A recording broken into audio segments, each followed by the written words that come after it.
All right, let's talk about Harvard this morning, shall we? Because a liberal student there, Sandra Y.L, has penned a piece which is raising the eyebrows of a number of individuals this morning. She had written a piece around the idea that we should get rid of academic freedom in favor of academic justice. She is sick and tired there at Harvard of dealing with research that comes out, which may counteract her own viewpoints of life.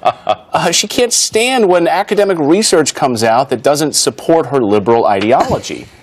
Yeah, she's a senior there, and the title of this piece is "The Doctrine of Academic Freedom. Let's give up on academic freedom in favor of justice." She's a women's studies and gender equality and that type of advocate as well. Well, if our university community opposes racism, here's what she says: sexism and heterosexism, why should we put up with research that counters our goals simply in the name of academic freedom? Instead, I would like to propose a more rigorous standard, one of academic justice. When an academic community observes research promoting or justifying oppression, it should ensure that this research does not continue. In other words, the truth, when it's inconvenient, should be squelched. There's a name for this. It's called fascism.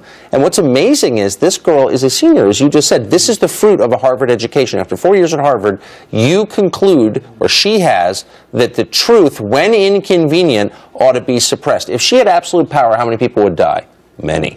Well, what's interesting is that one of the pieces is she talks about specifically with some research that came out of the university from one professor around rape and how women, this professor said, they should be more modest, and that would stem rape. Stop rape because women need to be a little bit more modest. She took umbrage with that, as I think many people would, that it was somehow a woman's fault to be raped. And she said we should rally. Students should rally and make sure that this professor never gets published at this university again. What's wrong with rallying? That's what a university system does, right? A free-for-all of ideas. Right, so women who wear sexy lingerie or wear a short skirt deserve to have sex taken from them, stolen from them. Doesn't make any sense. But I will say one thing. The way that she opens this piece is about a Harvard professor back in the 1970s who writes a piece called IQ. He gets a lot of backlash for it because he says that IQ is based on hereditary almost entirely, and it varies by race in particular. And there was backlash about it, and that's something that should be.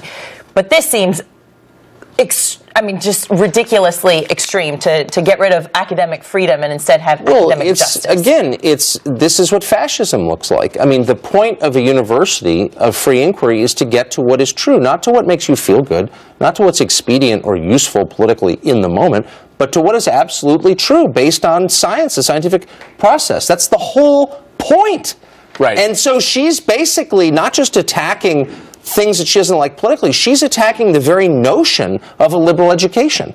Right. It's scary. The free flow of ideas. You can have disagreement. You can rally and say that you disagree with it, but then to make sure that the professor is never published again by the university press, this academic research is then squashed. The whole point of tenure is, right, we have tenure in college, and the whole point is professors can say things that are unpopular but are true, and this is a safe place for them to do it. And she's basically saying, and I think a lot of people on the left feel this way.